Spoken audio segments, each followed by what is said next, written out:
हम लोग हमारा चैप्टर स्टार्ट कर रहे हैं क्लास 10th की ज्योग्राफी का, mineral and energy resources. Minerals science वाले मिनरल्स नहीं है जो आपको शरीर में डालने चाहिए, ठीक है ना। मिनरल का मतलब क्या होता है? मिनरल मतलब नेचुरल सब्सटेंस, या तो वो ऑर्गेनिक हो या इनऑर्गेनिक ओरिजिन के हो, और उसका एक केमिकल और फिजिकल अपना कुछ प्रॉपर्टी हो। मतलब कुछ नहीं है, प्रकृति में पाई गई वस्तु है, या तो वो प्योर हो, ऑर्गेनिक हो, पूरी एक जैसी हो, या हो सकता है इनऑर्गेनिक हो और उसका एक अपना खुद का केमिकल और फिजिकल कुछ प्रॉपर्टीज हो। ये प्रकृति में पाई जाती है, इंसान द्वारा बनाई नहीं है, और इसका एक फिक्स्ड केमिकल कंपोजिशन है, एक क्या कहते हैं फिजिकल प्रॉपर्टी, जैसे कि कलर अपना खुद का कुछ अलग होगा, हार्डनेस अपनी डिपेंड कर सकती है, डेंसिटी अपनी कुछ डिपेंड कर सकती है। मिनरल्स होते हैं ये। बाकी इंडिया में मिनरल्स क्यों ज्यादातर रिच पाए जाते हैं? तो देखो, इंडिया में सबसे बड़ी चीज क्या है कि इंडिया ना सेम नहीं है नीचे से ऊपर तक। हर जगह अलग अलग जियोलॉजिकल स्ट्रक्चर है इंडिया का, अलग अलग जियोलॉजी पहाड़, फिर धीरे धीरे दक्कनी पठार आ जाते हैं। तो जियोलॉजिकल स्ट्रक्चर अपने इंडिया का थोड़ा अलग है। मतलब इंडिया के पास डिफरेंट तरीके के पहाड़ अलग अलग इलाकों में पाए जाते हैं, और ज्यादातर जो मिनरल्स है ना उसके अंदर, वो ओल्ड है। मतलब प्री पेलियोजोइक एज, मतलब ये जो है बहुत एंशियंट ईयर्स, मतलब जो बहुत ही पुराने पहाड़ हैं। जैसे आप देखोगे, क्या कहते हैं, अगर हम बात करें हमारे, ज्यादातर देखो हिमालयाज हो गए, और साउथ में जो पहाड़ होते हैं जिन्हें दक्कनी पठार कहा जाता है, प्लेट्यूज, वो हो गए साउथ के पहाड़। और थोड़ा सा तो आपको पता होगा, नुरक्षा आप बताओ कि हमारे साउथ के जो पहाड़ हैं वो क्या कहते हैं, ज्यादा पुराने हैं या फिर हिमालयाज ज्यादा पुराने हैं? बेटा, हिमालयाज सबसे नए हैं। हिमालयाज अभी कुछ समय पहले ही, मतलब अभी ऐसा नहीं कि कल परसों बन गए, ये भी अच्छे खासे सालों पहले बने हैं, लेकिन साउथ के ज्यादा पुराने हैं, ठीक है ना। क्यों? क्योंकि ना देखो, जैसे मान लो एक एक पठार है या एक एक टापू है इस तरीके से, जो पहले अफ्रीका से अटैच था। इस तरीके, जैसे मान लो ये अपना थोड़ा सा इस तरीके से मान लो, जैसे ये अफ्रीका है फॉर एग्जांपल। अरे कहाँ है, आओ भाई। ये अफ्रीका का है, वो सॉरी, ये अफ्रीका है, ठीक है। और इसके साथ फॉर एग्जांपल यहाँ पर ये इंडियन टापू इस तरीके से, और ये ऊपर एशिया है और यूरोप है।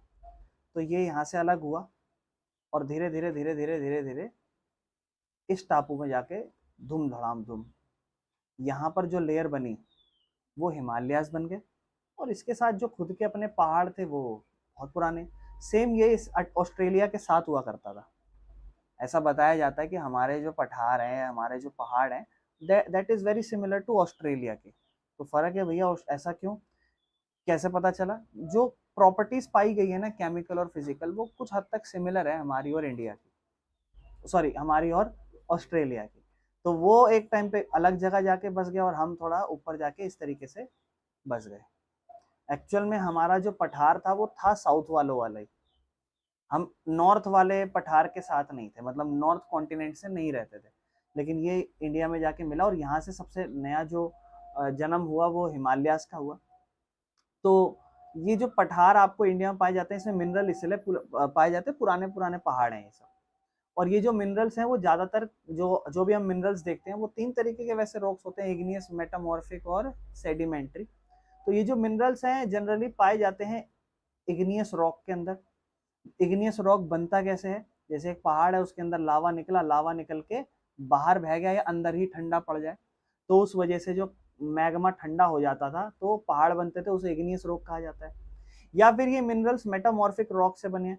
कुछ पहाड़ हीट और प्रेशर से बन जाते हैं, उसे मेटामॉर्फिक कहते हैं।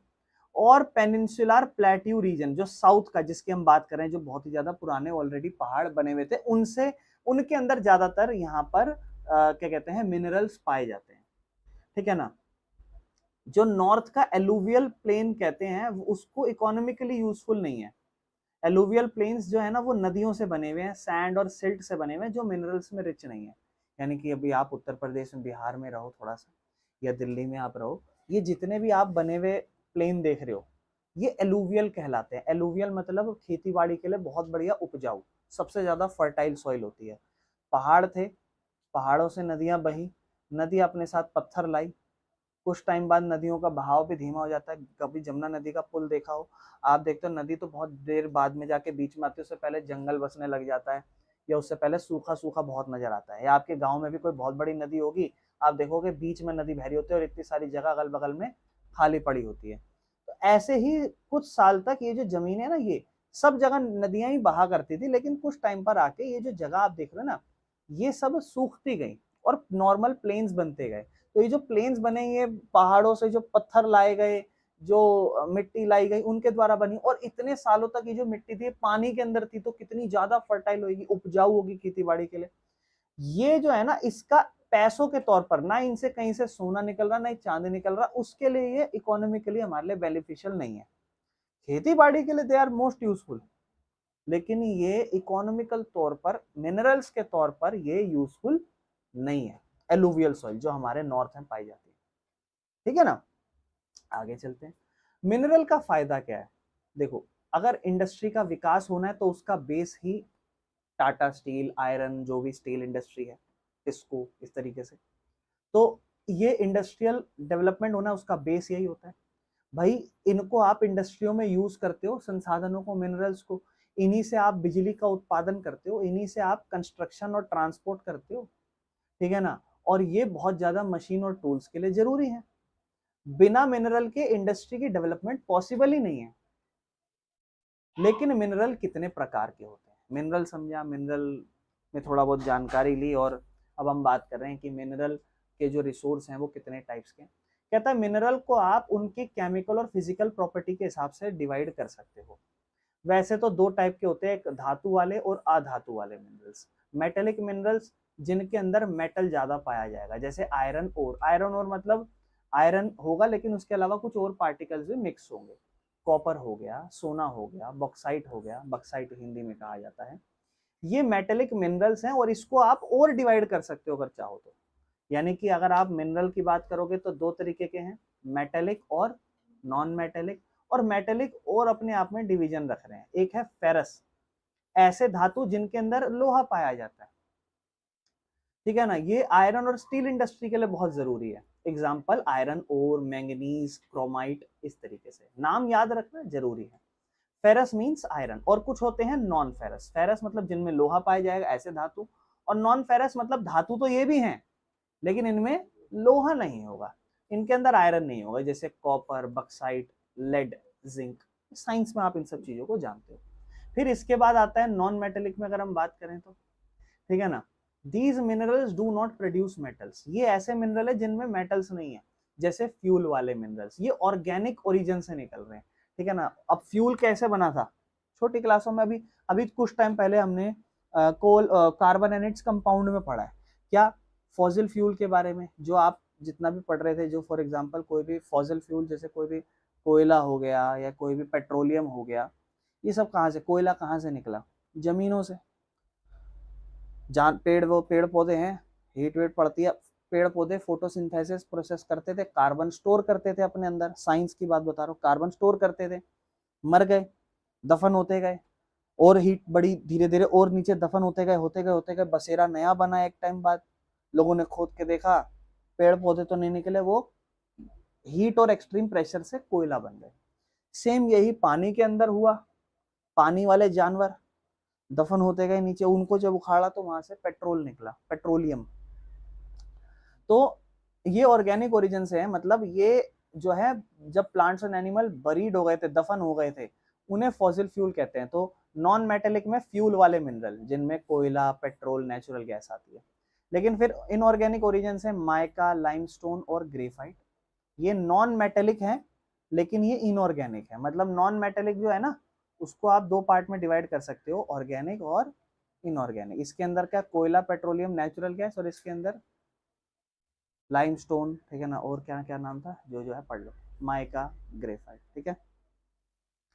ये सारी हम, चलो बेटा आगे चलो। अच्छा, ये मिनरल का कैरेक्टरिस्टिक्स क्या है? कहता है मिनरल के 3 मेन कैरेक्टरिस्टिक्स हैं, अपने इंडिया के हिसाब से बात करें तो। पहली चीज जो मिनरल है ना, वो अनइवन डिस्ट्रीब्यूशन है। ऐसा थोड़ा ना है कि हर जगह एक जगह होगी, वहां पे सारे आपको मिनरल पाए जाएंगे, ऐसा नहीं है। मिनरल्स जो है ना, वो बराबर नहीं बटे हुए हर देश में, हर जगह, कहीं पर कहीं ज्यादा है, कहीं कम है। और इनवर्स रिलेशन है क्वालिटी और क्वांटिटी का। मतलब इनवर्स मतलब उल्टा, क्वालिटी अगर अच्छी है तो उसकी क्वांटिटी कम है, और जिसकी क्वांटिटी ज्यादा है उसकी क्वालिटी कम है। हाई क्वालिटी के मिनरल्स अवेलेबल हैं कम मात्रा में, और जिनकी लो क्वालिटी है वो ज्यादा है। और अगला पहला फीचर, दूसरा फीचर और तीसरा एग्जॉस्टिबल रिसोर्सेज है। कहता है मिनरल को ना सालों लग जाते हैं बनने में, और इन्हें रिप्लेस भी नहीं करा जा सकता बड़े आसान से, एक बार यूज करो फिनिश्ड, और फिर इसका मतलब हमें उन्हें बचाकर रखना चाहिए, कंजर्व करना चाहिए। मिनरल एग्जॉस्टिबल रिसोर्स है, तो केयरफुल ध्यान से इसका इस्तेमाल करें। नेक्स्ट टॉपिक कि भैया भारत में इसका कहां कहां डिस्ट्रीब्यूशन है। अब हम एक एक करके हर किसी के बारे में बात करें। कहता है ज्यादातर जो मेटेलिक मिनरल्स हैं वो पाए जाते हैं इंडिया के अंदर पेनिनसुलर प्लेट्यू रीजन में। पेनिनसुलर प्लेट्यू मतलब ये इंडिया का नॉर्थ, ये वाले पठार हिस्सों में। नॉर्थ में तो आपको पता है हिमालयस पहाड़ी है, वो वहां पर ज्यादातर संसाधन नहीं पाए जाएंगे। क्यों नहीं पाए जाएंगे, अभी मैंने बताया, एलुवियल सॉइल है। क्यों? क्योंकि वहां पर क्योंकि वो अभी रिसेंट बने, वहां नदियों की वजह से वो सारे सैंड और सिल्ट क्ले ये सब पाई जाती है, और वो खेती के लिए उपजाऊ हुआ, इकोनॉमिकली उनमें कोई संसाधन नहीं है। तो जो साउथ के हैं, जो प्लेट्यूज हैं, है ना, पेनिनसुलर, पेनिनसुलर मतलब साउथ के जो प्लेट्यू रीजन है वहां पर ये पाया जाता है ओल्ड रॉक्स में। ओल्ड रॉक्स मतलब ये जो पुराने पहाड़ है जहां पर मिनरल्स बने हैं। अगर हम डिस्ट्रीब्यूशन के ऊपर बात करें तो कहता है 90% कोल रिजर्व जो है ना वो नदियों के पास पाए जाते हैं। 97% जो कोयले के रिजर्व है। कौन कौन से? रिवर वैली, दामोदर, सोन नदी, महानदी, गोदावरी। पेट्रोलियम के रिजर्व ज्यादातर आसाम, गुजरात और मुंबई में जो ऑफ शोर रीजन होता है, अरब सागर का इलाका, वहां की साइड, समुद्री इलाका हो गया थोड़ा सा। बाकी नए पेट्रोलियम के रिजर्व भी पाए गए हैं कहीं पे कृष्णा और गोदावरी नदी के पास और कावेरी। ये पेट्रोल के पास क्यों, पेट्रोलियम नदियों के पास ही ज्यादातर, समझ पा रहे हो ना थोड़ा क्यों पाया गया? क्योंकि आप पता समुद्र के इलाके हैं, संसाधन वहीं से निकलते हैं। बाकी मोस्ट मेजर मिनरल रिसोर्स जो है ना वो आपको कहाँ पे पाए जाएगा? फाउंड टू द, मतलब जो मिनरल के रिसोर्स हैं ज्यादातर वो आपको जो ज्वाइनिंग लाइन है मंगलुरु और कानपुर, मतलब कानपुर और उसके नीचे मंगलुरु, वहां तक के इलाकों के बीच में पाया जाएगा। बाकी मिनरल्स की बेल्ट के बारे में अगर हम बात करें तो जनरली 3 मेजर बेल्ट है, ठीक है ना। 3 बेल्ट कौन कौन सी है जहां पर मिनरल पाए जाते हैं? 3 बेल्ट मतलब, अब देखो यहाँ पे आप देख सकते हो मैंने नाम रखे हैं, ठीक है ना। यहाँ से आप ये सारे एक तरीके से जोन्स हैं जहां पर संसाधन पाए जाते हैं, नेम का डिविजन है। जैसे इसने बोला है ज्यादातर जो मिनरल्स पाए जाते हैं कहां पर, 3 मेजर जगह है जहां संसाधन पाए जाते हैं। छोटा नागपुर का प्लेट्यू झारखंड के अंदर, ठीक है ना। देखो अगर यहाँ पर कहीं लिखा हो तो, जनरली इसमें है नहीं पर आप समझ जाओ, झारखंड का इलाका, ये आपका, एक सेकंड रुकना, ये आपका बिहार है ना, छोटा सा, छोटा ही तो है बिहार, बड़ा थोड़ा ना है कि ये है बिहार, है ये है ना बिहार। नहीं, नेपाल तो ये रहा ना, है ना। देखो ये अपना यूपी हो गया, ये बिहार हो गया, ये मेरे ख्याल से मुंबई, वो सॉरी, अरे माफ करो भाई, वेस्ट बंगाल हो गया, और ये हमारा सुनहरा उड़ीसा, और ये होगा झारखंड, और ये छत्तीसगढ़ होगा, ये अपना मध्य प्रदेश है, ये महाराष्ट्र है, ये तेलंगाना, ये आंध्र प्रदेश, और ये तमिलनाडु, ये केरल, थोड़ा ज्यादा नहीं, कर्नाटका, ठीक है ना। चलो खैर, बाकी ये ध्यान रखना, ये झारखंड है ना, झारखंड और छत्तीसगढ़ के इलाके के पास, ये जो हरा इलाका देख रहे हो ना पूरा, ये छोटा नागपुर का इलाका है, ये वाला ध्यान रखना, ये वाला, ठीक है, छोटा नागपुर। और उड़ीसा वाला प्लेट्यू, यानी कि जो ग्रीन वाला देख रहे हो आप पूरा, ये वाला उड़ीसा बंगाल, ये एक तो ये, ठीक है ना, ये आपका बेल्ट है जहां पर आपको पठार मिनरल ज्यादातर पाए जाते हैं, ठीक है। धीरे धीरे हर एक तरीके को समझेंगे, ठीक है ना। पहले वाला कौन सा है? नॉर्थ ईस्टर्न प्लेट्यू, ये वाला नॉर्थ ईस्ट प्लेट्यू कहलाता है, ये हरे कलर में जो देख रहे हो आप, ठीक है, ये वाला नॉर्थ ईस्ट का प्लेट्यू है। छत्तीसगढ़ के कुछ पार्ट है ना, ये इंपॉर्टेंट क्यों है? कह रहा है इसमें ज्यादातर आयरन का ओर, ठीक है, कोल, मैंगनीज, बॉक्साइट, माइका, ये चीज पाई जाती है। इसीलिए आयरन और स्टील इंडस्ट्री भी ज्यादातर आपको यहीं पाई जाएगी, जो टाटा जमशेदपुर भी है ना आपको, वो भी यहीं पाया जाएगा, और टाटा स्टील ज्यादातर यहीं पाया जाता है। फिर एक आता है south west plateau region. South west वाला मेरे ख्याल से ये वाला होगा थोड़ा सा, साउथ और वेस्ट ना, साउथ वेस्ट तो साउथ और वेस्ट ये वाला हो गया ना, फिर तो थोड़ा सा हल्का सा ये और थोड़ा सा ये वाले इलाके हो गए, ये वाले, समझ रहे हो, ये यही होगा मेरे ख्याल से ना, साउथ वेस्ट अगर आप देखोगे तो इस तरीके का हरा यही है। ये तो खैर पूरा दक्कनी पठार हो गया, पर आप इसे कह सकते हो थोड़ा साउथ और वेस्ट यही पार्ट है, ये वाला थोड़ा सा ये वाला हिस्सा, नॉर्थ वेस्ट नहीं ना, साउथ वेस्ट है। साउथ वेस्ट में कर्नाटका, गोवा, तमिलनाडु, केरला, इसका मतलब मेरे भाई ये इस वाले की बात कर रहा है, ये साउथ वेस्ट थोड़ा सा ये और ये वाले, ठीक है ना। ये इलाकों में क्या क्या आता है, मेन मिनरल ज्यादातर आयरन के और अच्छी ग्रेड के पाए जाते हैं, मैंगनीज, लाइमस्टोन, बॉक्साइट पाया जाता है। कोल्स जो है बहुत ही कम मात्रा में पाए जाते हैं, और एक टाइप ऑफ कोल है जिसे ने वैली कहा गया है, और वो यहाँ पे पाया जाता है। बाकी केरला में मोनाजाइट, इस तरीके से थोरियम और बॉक्साइट का क्ले पाया जाता है। गोवा के अंदर आयरन का ओर। बाकी ये जो बेल्ट है ये डाइवर्सिफाइड नहीं है as the north east belt, जैसे नॉर्थ ईस्ट की बेल्ट डाइवर्सिफाई है ना, मतलब यहाँ थोड़ी डाइवर्सिटी मिल जाती है, ये थोड़ी सेम तरीके की बेल्ट है, मतलब हर जगह सेम टाइप की चीजें पाई जाती हैं, यहाँ पे थोड़ा डाइवर्सिफिकेशन दिखाई दे जाता है, ठीक है, डाइवर्सिफिकेशन मतलब चीजें थोड़ी अलग। बाकी इसके बाद नॉर्थ वेस्ट वाला आ जाता है, यानी कि ये वाला थोड़ा गुजरात और राजस्थान वाला तीसरा बेल्ट। कहता है इस बेल्ट में आप राजस्थान का अरावली रीजन, बड़ा कुछ गुजरात के पार्ट, कुछ मेन मिनरल जैसे कॉपर, जिंक। राजस्थान में आपको सैंडस्टोन, ग्रेनाइट, मार्बल, मतलब कोई बढ़िया पत्थर चाहिए होना तो आपको मिलेगा। राजस्थान कभी भी जाना, आपको मंदिर वंदिर या लोग पत्थर वत्थर वहीं से मंगाते हैं, जितने भी घर बनाने के मार्बल ये सब आते हैं ना, वो सब वहीं से आते हैं, ठीक है ना। लाइमस्टोन, डोलोमाइट, पता नहीं क्या क्या बहुत सारे तरीके के पत्थर हैं। गुजरात से आपको पेट्रोलियम और सॉल्ट मिलता है। फिर एक आता है हिमालयन बेल्ट, ठीक है ना, इसी के अंदर लिखा हुआ है थोड़ा सा, हिमालयन बेल्ट तो है इसके अंदर ना, हिमालयन एंड माउंटेन के रीजन है थोड़ा सा। वैसे तो देखो हिमालयन बेल्ट ये भी कह सकते हो और ये भी कह सकते हो, थोड़ा सा ये वाला भी आपका थोड़ा सा हो जाएगा ऑरेंज कलर का, ये थोड़ा गंगा नदी वाला हिसाब किताब है, ये हो सकता है आपका हिमालयन रीजन। चलो खैर यहाँ देखते हैं क्या सीन है। वो नॉर्थ ईस्ट में भी जा सकता है, ध्यान रखना, हाँ नॉर्थ ईस्ट में भी जा रखा है ना, हिमालयन बेल्ट मतलब ये यहाँ तक, समझ रहे ये हिसाब किताब। चलो खैर आगे चलते हैं। कहता है इसमें एक और मतलब copper, lead, zinc, cobalt, tungsten ये सब पाया जाता है। बाकी आसाम की वैली जो है वहां पे मिनरल ऑयल पाया जाता है, और ऑयल जो है वो मुंबई के इलाकों में भी पाया जाता है, ठीक है, वो ध्यान रखना। बाकी ये आपकी बुक के चित्र हैं जहां पर आपको, ये शायद बुक का ही है मेरे ख्याल से, हाँ। तो मेटेलिक मिनरल्स कहाँ कहाँ पाए जाते हैं उसके बारे में बातचीत करिए। तो आप ना थोड़ा बहुत नाम याद रख लेना बेटा, ये थोड़े से आपके काम आ सकते हैं, ध्यान रखना। जैसे आयरन ओर फील्ड्स, तो मतलब जहाँ पर लोहे का इलाका है, थोड़ा सा ये 2-3 इलाके हैं जहाँ पे आप देख रहे हो। देखो नॉर्थ में कहीं नजर नहीं आ रहा, एक आपको ये उड़ीसा और झारखंड के आसपास का इलाका नजर आ रहा है, थोड़ा सा आपको छत्तीसगढ़ मान लो और तेलंगाना के आसपास का इलाका, और फिर थोड़ा कर्नाटका और गोवा इन सब के आसपास के इलाके, ठीक है। मैंगनीज, ये आप देख रहे हो आयरन ओर की माइंस है, ये तो इलाके हो गए, और ये माइंस है जो है। नाम याद कर सको तो बढ़िया है, नहीं तो एटलीस्ट थोड़ा बहुत पढ़ लेना, मैं कहूँगा 2-3 बार पढ़ लेना, तो ज्यादा से ज्यादा चीजें हो सकता है आपको याद रह जाए। बाकी आयरन ओर जो एक्सपोर्टिंग पोर्ट है, मतलब जहां से आयरन का ओर एक्सपोर्ट होता है, तो एक विशाखापट्टनम में एक इस तरीके से ये नाम है, ठीक है। और यहाँ पे गोवा में मैरम गोवा, इस तरीके से मैरमा गाओ, इस तरीके से नाम है भाई ये। और ये एक मैंगलुरु, ठीक है। मैंगनीज इस तरीके से बना हुआ है, देख लो कहाँ कहाँ है, ये भी इन्हीं इलाकों में पाए जाते हैं मैंगनीज भी। तो मतलब कुल मिला के चीजें थोड़ी सी हैं कि हाँ ये इस इलाके में ये मेटेलिक फेरस वाले धातु पाए जाते हैं। फेरस मिनरल की अगर हम बात करें, जिसमें मैंगनीज की हम बात कर रहे हैं, ठीक है, तो मैंगनीज एक रॉ मटेरियल है जो आयरन और क्या कहते हैं स्मेल्ट करने के काम आता है, और फेरो एलॉयज, एलॉयज होती है ना मिक्सचर, उसको बनाने में काम आता है। मतलब ये कुल मिला के आप ये कह सकते हो मैंगनीज स्टील बनाने में काम आता है।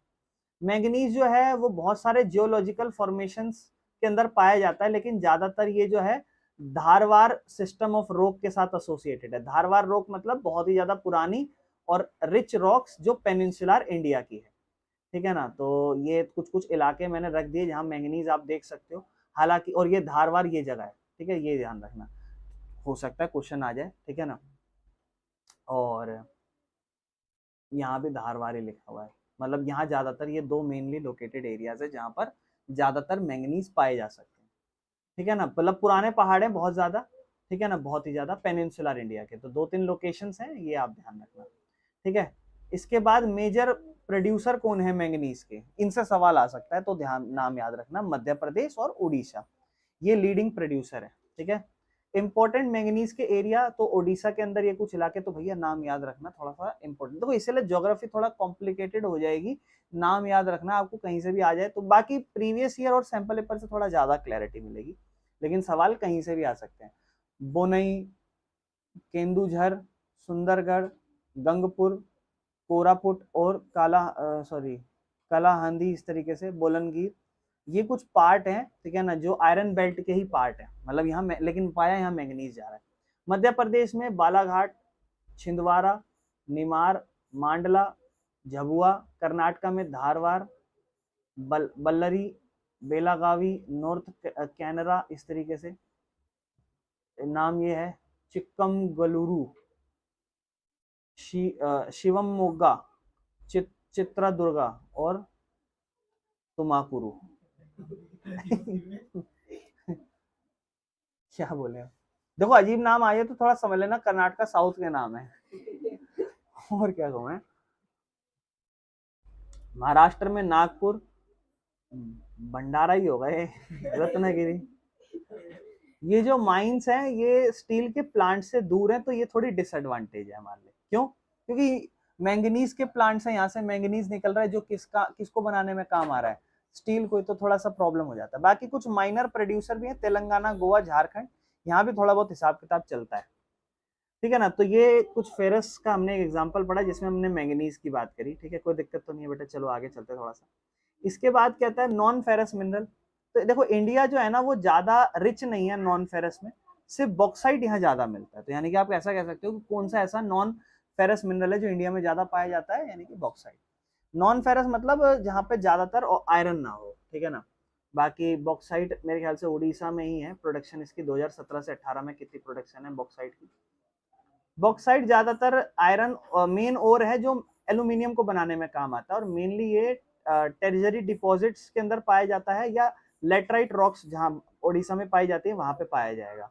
मेनली ये प्लेट्यू और पहाड़ी इलाकों में, जो पेनिनसुलर इंडिया, ऐसा नहीं हिमालय के रीजन्स में, पेनिनसुलर दक्कनी पठार में पाया जाएगा। लार्जेस्ट प्रोड्यूसर इसका ओडिशा ही है, मेजर इलाके कालाहंडी, इस तरीके से संबलपुर गए हो आप? अच्छा आप ओडिशा नहीं गए, संबलपुर, बोलनगिर और कोरापुट, ठीक है ना, ये भी एक सही जगह होगी, मुझे क्या। कुछ और इंपॉर्टेंट प्रोड्यूसर जो है, झारखंड में भी थोड़ा होता है, लोहार दागा रिच डिपॉजिट, गुजरात में भावनगर और जामनगर, ठीक है। छत्तीसगढ़ में अमरकंटक प्लेट्यू, और मध्य प्रदेश में काटनी, जबलपुर, बालाघाट, और महाराष्ट्र में Kolaba, Thane, Ratnagiri, Satara, Pune, Kolhapur, good place. Minor producer की हम बात करेंगे, तमिलनाडु, कर्नाटका, ठीक है, गोवा, ठीक है। कॉपर के ऊपर बात करते हैं, ठीक है ना। कॉपर में हम बात करें तो कॉपर बड़ा इंपॉर्टेंट है इलेक्ट्रिकल इंडस्ट्री के लिए, ये वायर बनाने के लिए, इलेक्ट्रिकल मोटर, ट्रांसफॉर्मर, जनरेटर बनाने के लिए है, और ये मलिएबल भी होता है, डक्टाइल भी होता है, ठीक है ना सोनू। देखो इसको आसानी से आकार दिया सकता है और वायर्स में ड्रॉ करा जा सकता है। Mix with gold to strengthen jewellery बनाने के लिए, मतलब गोल्ड के साथ मिक्स करते हैं बहुत से लोग ताकि थोड़ा ज्वेलरी को स्ट्रेंथ कर सकें। बाकी मेजर कॉपर के एरिया कहाँ है? सिंहभूम झारखंड है, देखो नाम है सिंहभूम, बालाघाट मध्य प्रदेश में, झुंझुनू और राजस्थान। अरे झुंझुनू जगह है, झुंझुनू हरियाणा में आती है। Alwar is also good place in Rajasthan. Minor producer क्या है, मतलब जो ज्यादा नहीं होता, अग्निगुंडला आंध्र प्रदेश में है, चित्रदुर्गा और हसन कर्नाटका में, और साउथ एयरकोट या अर्कोट तमिलनाडु में। फिर आता है नॉन मेटेलिक मिनरल्स। कहता है नॉन मेटेलिक, अब देखो वो मेटेलिक मतलब अभी तक थोड़ा सा नॉन फेरस चल रहा था, अब ये नॉन मेटेलिक है। तो आपको पता है मेटेलिक में तो कोल एंड पेट्रोलियम आ जाता है, जो थोड़ा बहुत अपन ने ऊपर बेल्ट देख ली, कोल एंड पेट्रोलियम भी कहाँ पाया जाता है। बाकी नॉन मेटेलिक मिनरल्स की बात करें तो माइका जो है सबसे इंपॉर्टेंट है, ठीक है ना। और बाकी नॉन क्या कहते हैं मिनरल्स भी यूज होते हैं, लेकिन हमारे इंडिया में वो सिर्फ कंजम्पशन के लिए ही होते हैं, जैसे लाइमस्टोन हो गया, डोलोमाइट हो गया और फॉस्फेट हो गया। माइका बाकी किस किस इलाका में, थोड़ा कोशिश करिए चित्र रखने की, ठीक है ना, आप थोड़ा सा देख लेना इसको। माइका मेनली यूज किया जाता है बिजली की इंडस्ट्री में और इलेक्ट्रॉनिक इंडस्ट्री में। काहे? बिकॉज उसको आप पतली पतली शीट्स में कन्वर्ट कर सकते हो और ये थोड़ा सा टफ होता है लेकिन फ्लेक्सिबल भी होता है और ये एक अच्छा इंसुलेटर है, मतलब बिजली को आसानी से पास नहीं करता। बाकी मेजर माइका के प्रोड्यूसिंग स्टेट झारखंड, आंध्र प्रदेश, तेलंगाना, राजस्थान, तमिलनाडु, पश्चिम बंगाल, मध्य प्रदेश। इंपॉर्टेंट माइका के एरिया कहाँ है? झारखंड, ठीक है ना, जो हजारीबाग का प्लेट्यू है उसका नीचे वाला हिस्सा। बाकी अच्छी क्वालिटी का माइका मिलता है। बेल्ट जनरली 150 किलोमीटर से लेकर, मतलब 150 किलोमीटर लंबी इसकी बेल्ट है जहां ये पूरा पाया जाएगा और चौड़ाई इसकी 22 किलोमीटर तक मिलेगी, मतलब अच्छी खासी मात्रा में पाया जा रहा है। आंध्र प्रदेश में नेल्लोर डिस्ट्रिक्ट है जो बेस्ट क्वालिटी का माइका देता है आपको। बाकी राजस्थान बेल्ट जो है आपको जयपुर से भिलवाड़ा और अराउंड उदयपुर तक, राजस्थान में जगह बताई है, जयपुर से भिलवाड़ा और उदयपुर के आसपास पाया जाता है। कुछ और इलाके हैं, मैसूरू और हसन कर्नाटका में, कोयम्बटोर, तिरुचिरापल्ली, मदुरई, कन्याकुमारी तमिलनाडु में, एलप्पी एलप्पी एलप्पी केरला में, रत्नगिरी महाराष्ट्र, पुरुलिया, बंकुरा पश्चिम बंगाल में। बेटा इसके बाद ये सारे धातु और अधातु वाले जगह हैं, ठीक है। इसके बाद एनर्जी रिसोर्स आएगा, ठीक है। देखो इतने सारे अभी याद मत करना, मैं तो इतना ही कहूंगा, एक बार देखेंगे थोड़ा किस किस तरीके से क्वेश्चन, जब लगेगा कि भाई कहीं से भी उठा के सवाल दे रहा है तो सारे याद करना, अदरवाइज तो मत करना। नहीं तो मैं इससे पहले आपको यही कहूंगा कि किस किस तरीके की सॉइल्स हैं वो याद करना, उससे क्वेश्चन मेरे को प्रीवियस ईयर में दिखे थे। और मिनरल्स में मेजरली इस तरीके के क्वेश्चन आ सकते हैं कि मेजर प्रोड्यूसिंग स्टेट बता दो, थोड़े बहुत स्टेट बता दो, तो वो उतना याद रखना है। एग्जैक्ट लोकेशंस तो देखो आ सकती है बट मुझे नहीं लगता प्रॉपर इतना चांस होगा कि देखे करके पूछ ले, फिर तो बहुत एक्सट्रीम हार्ड पेपर हो जाएगा, ऐसा नहीं होने वाला। मिनरल फ्यूल जो है ना वो जरूरी है पावर जनरेट करने का। अब देखो ये सारे एनर्जी रिसोर्स आते हैं, यहाँ मिनरल खत्म हो गए हैं, मिनरल के ऊपर और ज्यादा बात नहीं करी गई है इस चैप्टर में। अब यहाँ पर एनर्जी रिसोर्सेज आते हैं, मतलब मिनरल जो फ्यूल्स है ना वो जरूरी है पावर जनरेट करने के लिए, मतलब मिनरल वाले जो फ्यूल थे वो जरूरी होते थे पावर जनरेट करने के लिए। वो एग्रीकल्चर में काम आते थे, इंडस्ट्रियों में काम आते थे, ट्रांसपोर्ट में, और कोई और इकोनॉमिक एक्टिविटीज में काम आते थे। तो ये सब कहलाते थे कन्वेंशनल सोर्स ऑफ एनर्जी, जैसे कोयला, petroleum, natural gas, nuclear energy, ये सब हमें कहीं ना कहीं एनर्जी देते हैं, इनका हम इस्तेमाल करते हैं, एनर्जी में कन्वर्ट करते हैं। ये लेकिन एग्जॉस्टिबल रिसोर्स है, ये जल्दी फिनिश्ड हो जाते हैं, जैसे कोयला। अब देखो ये कोयले का एग्जाम्पल है, कहाँ कहाँ पे पाया जाता है थोड़ा बहुत इसका, ठीक है। कोयला कहाँ कहाँ पे पाया जाता है, ठीक है, देख लेना 1 2 3 4 इस तरीके से, ठीक है, थोड़ा सा है। बाकी कोयला जनरली यूज किया जाता है थर्मल पावर को जनरेट करने के लिए या आयरन ओर को स्मेल्ट करने में। बाकी कोयला जनरली 2 जियोलॉजिकल एजेस के अंदर पाया जा सकता है, एक गोंडवाना डिपॉजिट्स में और एक टेरिजरी डिपॉजिट्स में। इसके अलावा इंपॉर्टेंट फैक्ट पे अगर हम बात करें, 80% कोयला इंडिया के अंदर बिटुमिनस होता है, मतलब नॉन कोकिंग टाइप होता है, कोक जो होता था प्रॉपर कार्बन का होता था। मोस्ट इंपॉर्टेंट कोल की जो फील्ड्स हैं वो ज्यादातर दामोदर वैली है। ये कुछ पॉइंट्स है तो हो सकता है इनसे बातें पूछ ली जाए। बाकी मेजर कोयले की फील्ड कहाँ पाई जाएगी, ये इंपॉर्टेंट हो जाएगा आपके लिए, झारखंड और पश्चिम बंगाल की बेल्ट। अपन ने चित्र में भी देखा है, झारखंड और थोड़ा पश्चिम बंगाल की बेल्ट है। यहाँ पर रानीगंज, झरिया लार्जेस्ट कोयले की फील्ड है, बोकारो, गिरिध और करणपुरा।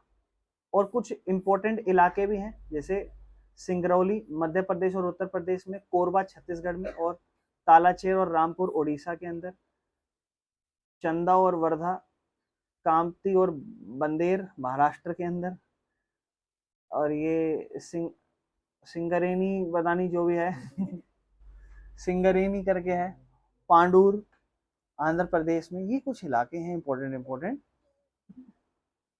बाकी कुछ टेरिटरी इलाके हैं, ठीक है ना। टेरिटरी इलाके में हम बात करेंगे तो आसाम हो गया, अरुणाचल प्रदेश, मेघालय, नागालैंड, जम्मू कश्मीर। बाकी एक लिग्नाइट होता है जो ब्राउन कोयला होता है, ब्राउन कोयला देखा कभी? ब्राउन गुलाब जामुन आपने सुना होगा, ब्राउन ब्राउन कोयला आपने कभी देखा है? देखा आपने ब्राउन कोयला? तमिलनाडु में पुडुचेरी, गुजरात में पाया जाता है, जम्मू कश्मीर में। पेट्रोलियम को लिक्विड गोल्ड कहा जाता है क्योंकि ये कम मात्रा में है और बहुत सारे इस्तेमाल होते हैं इसके। क्रूड पेट्रोलियम जनरली हाइड्रोकार्बन का ही मिक्सचर होता है, ये हम ऑलरेडी पढ़ चुके हैं उसके अंदर।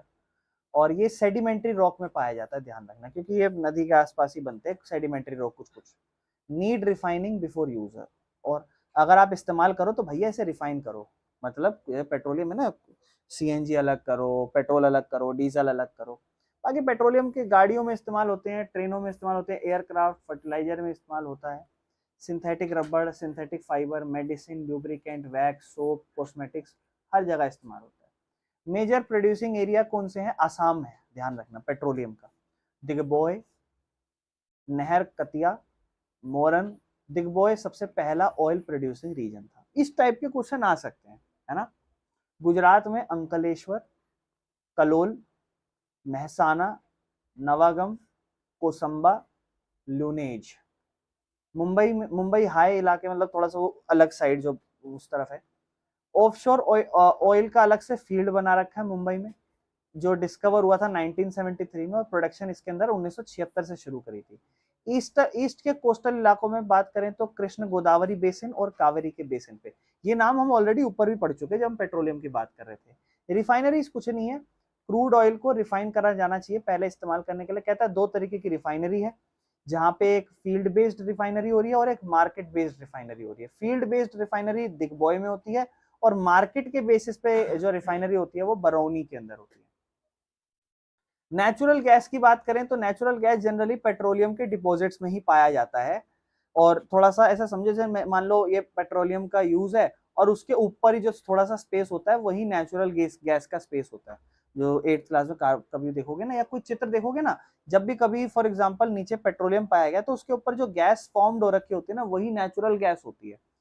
तो क्या कहते हैं, ये डोमेस्टिक फ्यूल घरों में इस्तेमाल करते हो आप, इंडस्ट्रियल फ्यूल इलेक्ट्रिसिटी जनरेट करने के लिए, फर्टिलाइजर के कच्चा माल और केमिकल इंडस्ट्री में यूज होती है, ट्रांसपोर्ट सीएनजी की यूज होती है, और कुकिंग फ्यूल जिसे पीएनजी कहते हैं उसके अंदर यूज होती है। बाकी मेजर इलाके कौन कौन से हैं? मुंबई हाई अभी हमने पढ़ा, वेस्ट कोस्ट इलाका, कैम्बे बेसिन गुजरात के अंदर है, और Krishna Godavari basin east coast area में। ये सारे एनर्जी वाले यूज थे जिन्हें कन्वेंशनल एनर्जी कहा गया था। एक होती है कन्वेंशनल एनर्जी, एक होती है नॉन कन्वेंशनल। कन्वेंशनल मतलब संसाधनों का इस्तेमाल करा जो प्रकृति में पाए गए, और उनका इस्तेमाल करके जब हम एनर्जी प्रोड्यूस कर रहे हैं तो वो चीज एग्जॉस्ट हो जाती है, खत्म हो जाती है। और एक होती है नॉन कन्वेंशनल एनर्जी रिसोर्स, मतलब ये फॉसिल फ्यूल, कोल, पेट्रोलियम था ना, ये एग्जॉस्टिबल था, खत्म हो जाता था। लेकिन ये ऐसे नहीं है, ये फिर दोबारा रिन्यू हो जाते हैं, जैसे solar energy, wind energy, hydro, geothermal और बायोमास। ये सोर्सेज जो है ना वो एनवायरनमेंट से भी फ्रेंडली है, पोल्यूशन नहीं फैलाते, और ये बराबर बटे हुए हैं हर जगह, क्योंकि हम खुद से प्रोड्यूस कर रहे हैं ना इस्तेमाल करके। और ये सस्टेनेबल भी है, लंबे समय तक चलाए जा सकते हैं। शुरुआत में अगर आप पैसा लगा लो तो ये आपको आगे जाके क्लीनर और सस्ती एनर्जी भी प्रोवाइड करते हैं। सबसे पहले आते हैं न्यूक्लियर एनर्जी। न्यूक्लियर एनर्जी में न्यूक्लियर बॉम्ब, बॉम्ब बॉम्ब जानते हो, है ना, है बॉम्ब देखा कभी आपने? हाँ, बॉम्ब देखा थोड़ा होता है, बॉम्ब तो फटते हुए पता चलता है बस। तो न्यूक्लियर एनर्जी एक इंपॉर्टेंट मॉडर्न सोर्स है एनर्जी का, और इसके अंदर जनरली यूरेनियम और थोरियम यूज होते हैं, ध्यान रखना। यूरेनियम डिपॉजिट जनरली आपको झारखंड, सिंहभूम और उदयपुर, अलवर, झुंझुनू राजस्थान में पाए, दुर्ग छत्तीसगढ़ में, भंडारा महाराष्ट्र में, ये हो सकता है भंडारा कुछ और नाम हो, कुल्लू में भी पाए जाते हैं बेटा, ठीक है। और थोरियम के डिपॉजिट आपको जनरली मोनोजाइट सैंड से पाए जाते हैं, थोरियम के डिपॉजिट, और ये समुद्री इलाकों में, केरला में पलक्कड़, कोल्लम से पाए जाते हैं, तमिलनाडु में, विशाखापट्टनम आंध्र प्रदेश में, और महानदी डेल्टा उड़ीसा में। आओ बेटा न्यूक्लियर प्रोजेक्ट पे बात करते हैं। तारापुर महाराष्ट्र, रावत भट्टा नियर कोटा, कालापक्कम तमिलनाडु जगह हैं, और यहाँ पर nuclear energy generally, nuclear energy में दो चीज पाई जाती है, वो नाम याद रखना बेटा, और कहाँ कहाँ पे पाए जाते हैं वो नाम याद रखना। सोलर एनर्जी, सोलर एनर्जी आपको पता है सन से ऑब्टेन होती है, आप अपने घरों में भी लगा सकते हो। दिल्ली में आपको क्या कहते हैं मौका देती है सरकार, हम आपको बचत देंगे, आप सरकार को बेच सकते हो सर ये बिजली प्रोड्यूस करके। तो मैं तो इतना ही कहूंगा कि अपने घरों में लगाओ, बढ़िया है। लेकिन पॉइंट पता है क्या है, ये लगाओ और बिजली का बिल भरो, बात एक ही है। क्योंकि मैंने ना ये पढ़ा था, मैंने कहा कि यार ये तो बढ़िया होगा, तो मैं जरा बैठा, मैं कहा जरा बजट बना के देखता हूँ कितने का होगा हिसाब किताब। तो बढ़िया अच्छा अच्छा लगाओगे, ऑन एन एवरेज आपको 6-7 लाख का तो प्लांट लगाना पड़ेगा, ठीक है। और फिर उसकी मेंटेनेंस भी है भाई, जैसे एसी का मेंटेनेंस होता है ना, वैसे उसका मेंटेनेंस भी है। तो कोई फायदा नहीं है। मतलब आप प्रोड्यूस कर सकते हो, आप अगल बगल मोहल्ले में बांट सकते हो, कुछ भी कर सकते हो, लेकिन इसका फायदा नहीं है। हालांकि जो बड़े लेवल पे कर रहे हैं उनके लिए तो बढ़िया है, देखो। और ये कन्वर्ट होती है इलेक्ट्रिसिटी, मतलब सोलर एनर्जी को कन्वर्ट करता है ये इलेक्ट्रिसिटी में, किसको यूज करके? फोटो वोल्टेइक सेल्स को यूज करके और सोलर थर्मल टेक्नोलॉजी को यूज करके। एडवांसमेंट क्या है कि इको फ्रेंडली है, कॉस्ट इफेक्टिव पड़ जाता है और आसान है इंस्टॉल करना। बाकी ये हीटर, कुकर और क्रॉप ड्रायर्स में भी यूज होता है, ये समझ रहे हो। और बाकी पोटेंशियल एरिया गुजरात और राजस्थान है। मेरे भाइयों नेक्स्ट टॉपिक आते हैं विंड एनर्जी के ऊपर। और विंड एनर्जी को हवा चक्र भी कहा जाता है, वायु चक्र। विंड एनर्जी पहली बात जो है ना, वो हवा वाली एनर्जी है। मतलब ये पहली बात पोल्यूशन फ्री है और ये इनएग्जॉस्टिबल है। मतलब एक बार इसको इस्तेमाल करो फिर दोबारा ये बन सकती है। काम कैसे करता है? इसके अंदर जो ये जो पवन चक्र है ना, इस तरीके से ये रोटेट करते हैं, ठीक है ना। ऐसे ही घूमते हैं गोल गोल गोल गोल। इससे टरबाइन अंदर जो होता है इसके नीचे, वो टरबाइन जो होता है ना, वो बिजली उत्पन्न करता है। मतलब कुछ वर्क हो रहा है और वर्क होने से कुछ एनर्जी प्रोड्यूस हो रही है, तो वो एनर्जी किस में? इलेक्ट्रिकल एनर्जी में कन्वर्ट हो जाती है। समझ रहे हो। ज्यादातर जो स्टेट्स है जहां ये बनता है, राजस्थान, गुजरात, महाराष्ट्र, कर्नाटका, नाम याद रखना। इसके बाद एक होती है टाइडल और वेव एनर्जी। जब टाइड्स आती हैं, आपको पता है दिन में 2 बार बहुत भयंकर टाइड्स आती हैं। जब जैसे मान लो ये हमारा अर्थ है, ये सन है, तो मून अगर यहाँ हो जाए दिन में एक बार, या फिर इस मून को हटा दें अगर हम, तो मून अगर यहाँ हो जाए, तो ये हमारा अर्थ है, ये सन है, ये मून है। इस केस में हाई टाइड्स का केस बनता है, दिन में 2 बार ये चीज होती है। तो ये टाइड एनर्जी है। तो इसमें होता क्या है ना, लोग क्या करते हैं, फॉर एग्जाम्पल जैसे मान लो इसका फायदा उठाते हैं। जैसे मान लो ये एक जगह है, अभी टाइड्स मतलब लहरें यहाँ तक आ रही हैं। अब हमें पता है हाई टाइड होगा तो लहर यहाँ तक आ जाएंगी। तो जब लहर यहाँ तक आएगी ना, तो पानी यहाँ उसे स्टोर करके हम एक बांध सा लगा देंगे, जिसमें पानी यहाँ सारा स्टोर हो जाएगा। और जो स्टोर्ड पानी है उससे हम एनर्जी का यूज कर सकते हैं। देखो होगा क्या, बड़ी बड़ी एनर्जी जो है ओशन वेव से आती है, टाइड्स आती हैं। जो बड़ी बड़ी टाइड वेव्स आती है ना, वो वेस्ट कोस्ट पे आती है। इंडिया है जैसे इंडिया, उसके पश्चिमी कोस्ट इस साइड पे आती है। तो इंडिया के पास अच्छा खासा है, टाइडल एनर्जी कन्वर्ट करते हैं। अभी तक फुल्ली डेवलप्ड नहीं हुआ अपना, लेकिन हम करते हैं इसमें। इसमें जनरली कुछ नहीं, इसको स्टोर करा और इससे बिजली बिजली प्रोड्यूस कर लेते हैं, तो थोड़ा सा यूज हो जाता है, समझ रहे हो। टाइड का यूज करते हैं, ठीक है। बाकी वेस्ट कोस्ट पे होता है, थोड़ा ध्यान रखना है इसको। फिर एक होती है geothermal energy. Geothermal energy generally heat inside के अर्थ के नीचे जो हीट होती है ना, मतलब ये हमारा अर्थ का सरफेस है, उसके नीचे जो हीट है, उस हीट से हम एनर्जी कर रहे हैं। जब मैग्मा हीट रिलीज करता है, जो पहाड़ है फॉर एग्जांपल, वहां मैग्मा जो हीट रिलीज करता है, तो उसको बिजली बनाने के लिए हम यूज करते हैं।